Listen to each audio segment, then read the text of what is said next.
Assalamualaikum warahmatullahi wabarakatuh.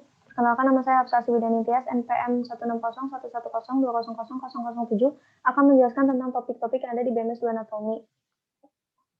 Yang pertama ada oral cavity.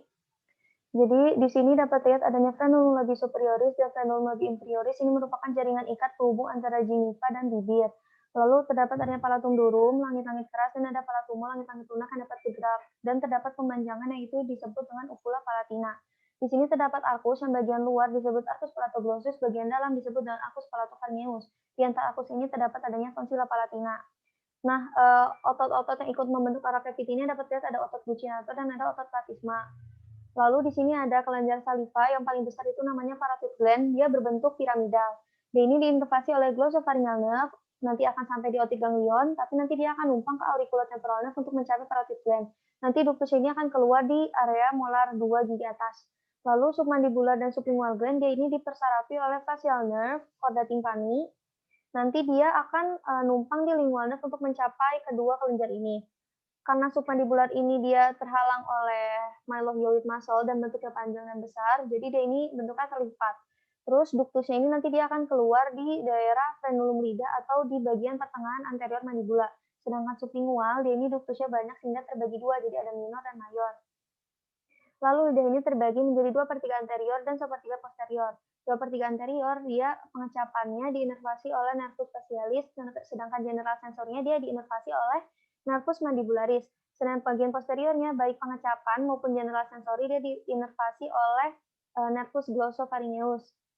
Lalu dia di sini ada papila-papila, ini ada papila filiformis, fungiformis, foliata, dan palata. Lalu di sini ada sulcus terminus lingua yang memisahkan antara anterior dan posterior. Lalu ada foramen cecum di bagian titik puncaknya. Terdapat ada otot intrinsik dan ekstrinsik lidah. Otot intrinsik untuk merubah bentuk lidah terdiri dari superior longitudinal muscle, vertical and transfer muscle, dan inferior longitudinal muscle. Lalu kalau ekstrinsiknya, dia ini terdiri dari otot piloglossus, hyoglossus, genioglossus, dan palatoglossus. Fungsinya ini untuk merubah posisi lidah, dan otot ekstrinsik ini berperan dalam membantu borus makan untuk masuk ke saluran pencernaan yang selanjutnya. Semua otot-otot ini diinervasi oleh hypoglossal nerve, kecuali palatoglossus. Kalau palatoglossus dia diinervasi oleh nervus vagus. Terus ini ada perdarahannya, awalnya itu dari common carotid artery, nanti dia akan bercabang ke arteri lingualis untuk sampai ke lidah. Nanti dia akan kembali lagi lewat vena, ada vena di lingualis vein, terus ada dorsal lingual, terus habis itu nanti dia akan bermuara di internal jugular vein untuk kembali ke jantung. Di bagian dasar mulut, dia ini memiliki banyak arteri dan nervus. Ini ada greater palatine artery dan ada lesser palatine artery. Nah, palatumul ini dia dapat bergerak karena terdapat otot-otot. Ada otot tensor tali palatini, pterygoid hamulus, levator tali palatini, palatoglossus, sama ada musculus uvulae.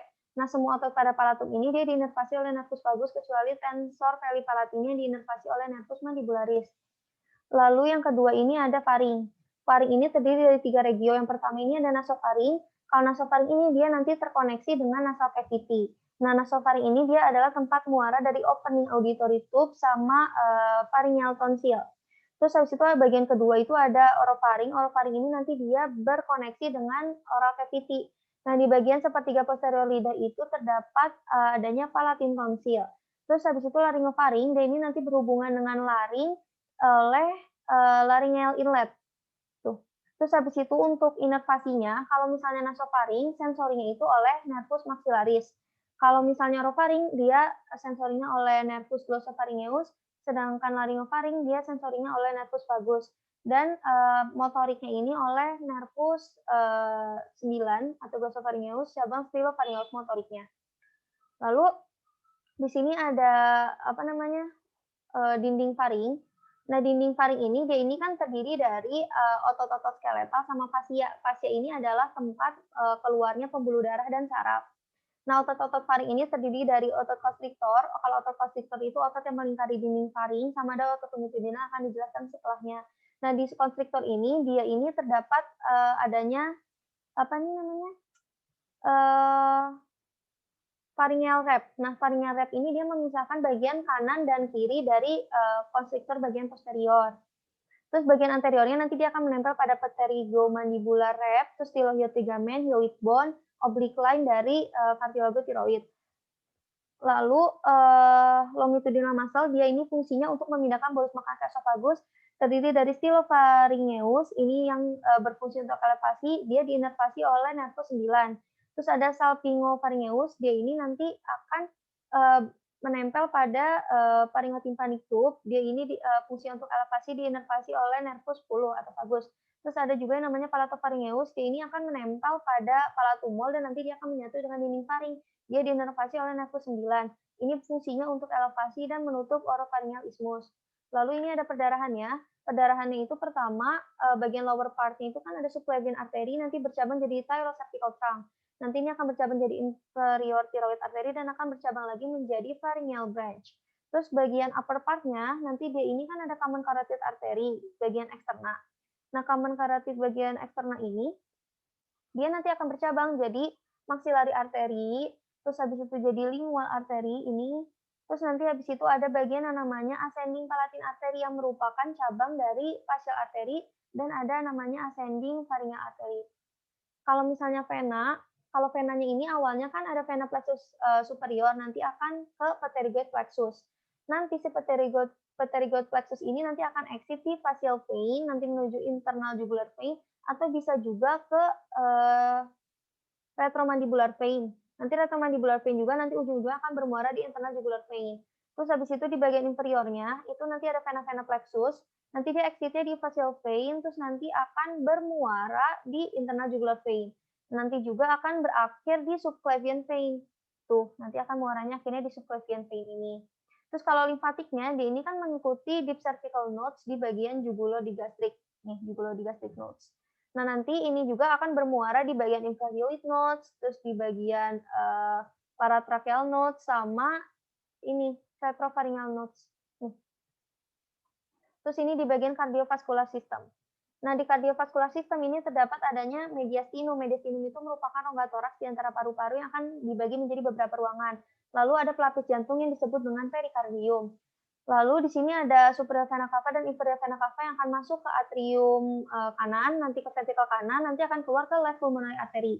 Nanti akan masuk ke paru dan terjadi pertukaran gas, keluar lagi lewat pulmonary vein, masuk ke atrium kiri, ke ventricle kiri, nanti akan keluar dari aorta. Aorta ini memiliki 3 cabang besar, ada brachiocephalic trunk, left common carotid artery, dan left subclavian artery. Nanti si brachiocephalic trunk ini nanti akan bercabang lagi jadi right common carotid artery dan right subclavian artery. Kalau common carotid artery dia akan memperdarahi bagian kepala dan leher, sedangkan subclavian nanti dia akan memperdarahi bagian upper limb. Terus ini ada perdarahan atau cabang ke cranial cavity. Dia di sini tadi ada subclavian artery yang akan bercabang menjadi thyrocervical trunk. Nanti dia akan bercabang lagi jadi vertebral artery yang akan masuk lewat transverse foramen cervical vertebrae. Nanti dia akan masuk ke cranial cavity dan bercabang. Bercabang ini jadi right and left vertebral artery, nanti akan menyatu menjadi basilar artery dan akan membentuk circle of Willis. Cabang keduanya ini ada jalur kedua untuk perdarahan cranial cavity itu ada dari common carotid artery. Nanti dia akan masuk lewat jugular kanal, nanti akan bercabang menjadi right and left internal carotid artery. Terus di sini ada drainase vena otak, isinya itu sinus yang mengandung cerebrospinal fluid. Dia ini fungsinya untuk merendam spinal cord untuk mencegah terjadinya kerusakan. Di sini dapat lihat adanya superior sagittal sinus, ada inferior sagittal sinus, dan ada transverse sinus.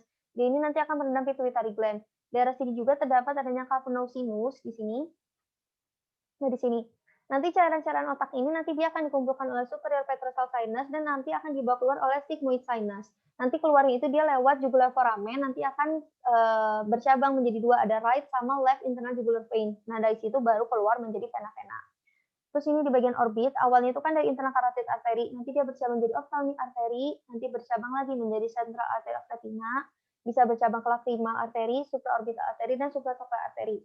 Nah, di bagian drainase vena orbit, ini dia itu bisa terkoneksi kedua drainase vena. Ada cavernous sinus, bisa juga ke pterygoid venous plexus. Ini nanti dia akan ke maxillary vein. Terus di sini kan ada superficial vein, tadi dia superior orbital vein, ada superior ophthalmic vein, sama inferior ophthalmic vein.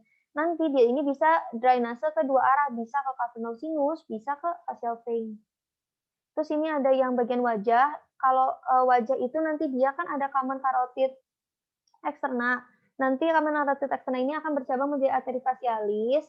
Nanti arteri facialis ini nanti dia akan bercabang menjadi arteri labialis inferior, arteri labialis superior, dan arteri angularis. Terus nanti dia juga akan bercabang menjadi arteri maxillaris. Nah, maxillaris ini nanti akan bercabang lagi menjadi infraorbitalis, terus habis itu menjadi inferior alveolar dan mentalis. Kalau bagian scalpnya itu tuh terdapat dua cabang, ada internal carotid sama ada external carotid artery. Internal carotid artery dia akan bercabang menjadi supratracheal artery, supraorbital artery, dan lacrimal artery. Sedangkan external carotid arterinya dia akan bercabang menjadi superficial temporal artery, posterior auricular artery, dan occipital artery. Lalu di bagian nasal cavity ini ada internal carotid artery yang akan bercabang menjadi ophthalmic artery dan akan bercabang lagi menjadi posterior ethmoidal artery. Terus kalau di bagian external carotid arterinya nanti dia akan bercabang menjadi maxillary artery, nanti akan masuk ke lateral nasal branch of vessel artery ini. Terus di bagian upper limb itu tadi cabangnya itu dari subclavian, baik subclavian vein maupun subclavian artery. Nanti dia akan mencapai ke regio-regio tertentu di bagian upper limb seperti brachial, terus radial, venous network of hand, sama ada ulnar. Terus lymphatic system. Jadi di bagian lymphatic system itu kan tadi ada sistem sirkulasi. Nah, si sistem sirkulasi ini dia jaringan yang dibawa oleh arteri itu tidak 100% dibawa kembali oleh vena karena ada suatu jaringan yang tertinggal. Nanti komponen yang tertinggal ini nanti dia akan dibawa oleh lymphatic vessels untuk disaring oleh lymph nodes. Nanti kalau udah disaring dia akan disalurkan kembali ke venous angel in the neck. Nah, terus habis itu lymphatic nodes itu lymph nodes itu dia terregio atau terkonsentrasi di beberapa regio. Ini ada di cervical lymph nodes, di axillary lymph nodes, terus di bagian inguinal sama femoral, terus ada juga di bagian tracheal. Nah, di bagian yang warna kuning ini dia itu didrainase oleh right lymphatic duct yang terhubung sama vena kanan leher. Sedangkan yang warna biru ini dia didrainase oleh thoracic duct. Terus di sini dia itu ada preauricular atau parotid nodes, ada submental nodes sama submandibular nodes yang akan drainase ke wajah. Dia ini nanti akan bermuara di deep cervical nodes. Sedangkan yang occipital nodes sama mastoid nodes, dia ini akan drainase ke scalp dan akan bermuara di superficial cervical nodes. Terus ada juga jugulo-omohyoid node. Ini jugulo-omohyoid node itu merupakan nodes yang drainase limfatiknya itu dari lidah. Sedangkan jugulodigastrik ini tuh drainase limfatiknya itu dari tonsil. Nah, tadi itu si superficial cervical nodes ini, nanti dia akhirnya juga akan bermuara ke deep cervical nodes yang akan bercabang menjadi dua. Bagian kanannya ke right lymphatic duct, terus nanti yang bagian kirinya akan menjadi thoracic duct. Ini adalah referensi yang saya gunakan. Terima kasih. Wassalamualaikum warahmatullahi wabarakatuh.